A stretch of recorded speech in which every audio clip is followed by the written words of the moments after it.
Yes, so hello everyone, welcome to my economic classes. My name is Fayaz. So I welcome you all in this class. So in this class, we are going to discuss the methods of calculating national incomes. In the previous class, you have been seen the first method of calculating the national income method. इससे पिछली class में आप लोगों ने जैसे देखा होगा कि हमने इनकम मेथड को सोल्व किया था कि इनकम मेथड से आप नेशनल इनकम को किस तरीके से सोल्व कर सकते हो। Basically there are three methods, you know all, कि हमारे पास तीन मेथड होते हैं नेशनल इनकम को सोल्व करने के लिए: income method, expenditure method and value added methods.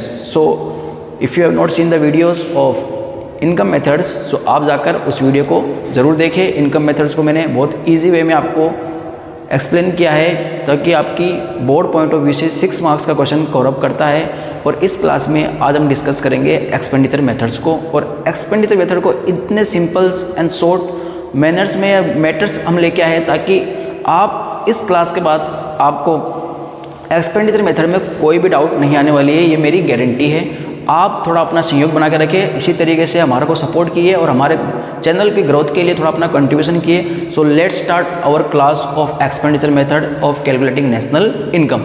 सो बेटा, जैसे कि आपको मैंने बताया है कि यहाँ पर लिखा हुआ है expenditure method of calculating national income. सबसे पहले क्वेश्चन सोल्व करने के लिए आपको कुछ बातों का पता होना चाहिए कि जिस भी मेथड को आप यूज कर रहे हो नेशनल इनकम को कैलकुलेट करने के लिए, तो आपको पता ये होना चाहिए कि from that methods which is the aggregate, उस मेथड का एग्रीगेट क्या है। If you know the aggregate of that particular methods, तो आपको क्वेश्चन सोल्व करने में कोई भी प्रॉब्लम नहीं आने वाली है। इन द सेम वे आपने यहाँ पे देखा होगा कि एक्सपेंडिचर मेथड की जब भी मैं बात कर रहा हूँ तो एक्सपेंडिचर मेथड्स में वी हैव टू एग्रीगेट्स। हमारे पास दो एग्रीगेट्स एक्सपेंडिचर मेथड के होते हैं और वो हमारे एग्रीगेट्स है, one is your NDP-MP, another one is your GDP-MP। यानी एक्सपेंडिचर मेथड से हमारे पास दो एग्रीगेट्स निकल कर आते हैं। जब भी आप एक्सपेंडिचर मेथड के क्वेश्चन सोल्व कर रहे हो, either you have to find out NDP-MP और GDP-MP। तो इनको फाइंड करने के लिए हमें किन किन आइटम्स की रिक्वायरमेंट है ये भी आपको पता होना चाहिए।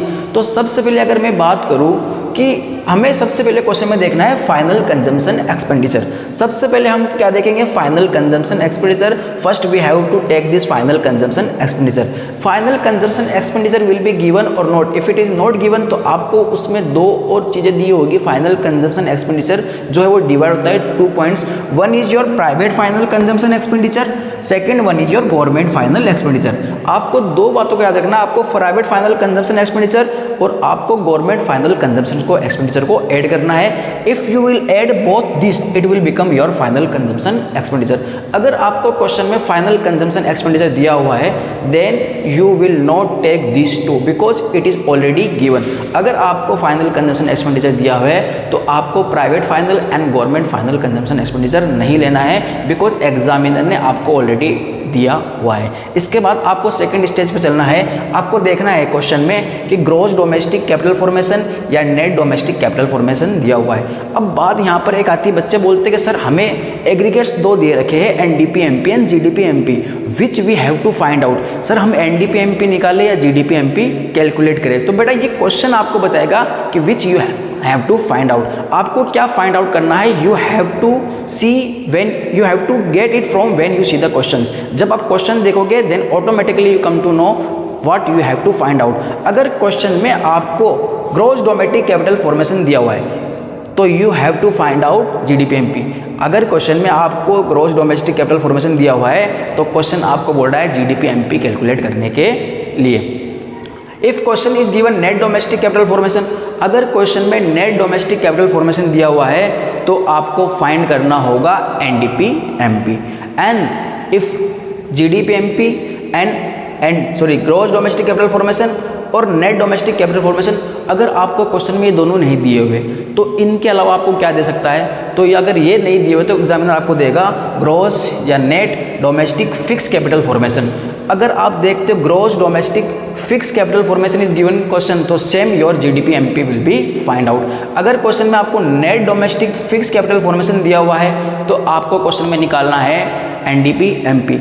एक बात और मेरी याद रखना बेटा, जब भी क्वेश्चन में आपको fix word they they, when fixed word is given in question so it is not complete, अभी ये complete नहीं है, you have to make it complete। आपको इसको complete बनाना होगा और इसको complete बनाने के लिए आपको इसमें प्लस करना होगा। you have to plus change in stock, आपको इसमें चेंज इन स्टॉक को ऐड करना होगा,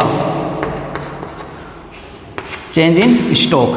व्हेन ग्रॉस या net domestic fix capital formation is given, you have to add it change in stock in that, so it will become either gross और net. Understand? And how to find out change in stock?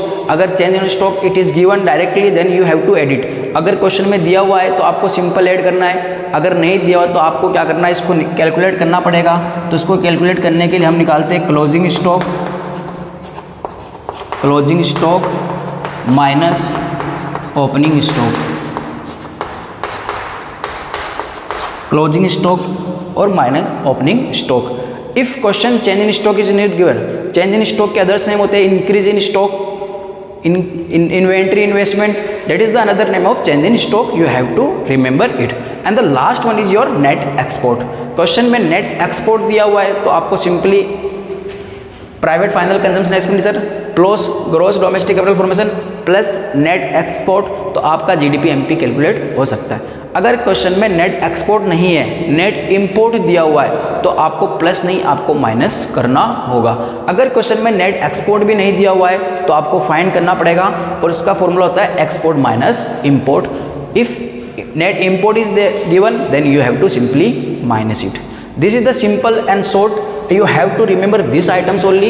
इसके अलावा आपको कुछ याद नहीं करना है expenditure method के क्वेश्चन को सोल्व करने के लिए। जब इस तरीके का क्वेश्चन होता है तो यहाँ पर एक डेप्रिसिएशन जो है वो मिस होता है क्वेश्चन में, तो एग्जामिनर आपको डेप्रिसिएशन नहीं देगा। और इस तरीके के क्वेश्चन में एक डाउट ये भी आता है बच्चों का कि सर क्वेश्चन में GD gross domestic capital formation भी दिया हुआ है, नेट डोमेस्टिक कैपिटल फॉर्मेशन भी दिया हुआ है, तो सर उस स्थिति में हम क्या कर सकते हैं? बड़ा उस स्थिति में आप जो चाहो वो कैलकुलेट कर सकते हो, either you go for GDP MP, either you can go for NDP MP.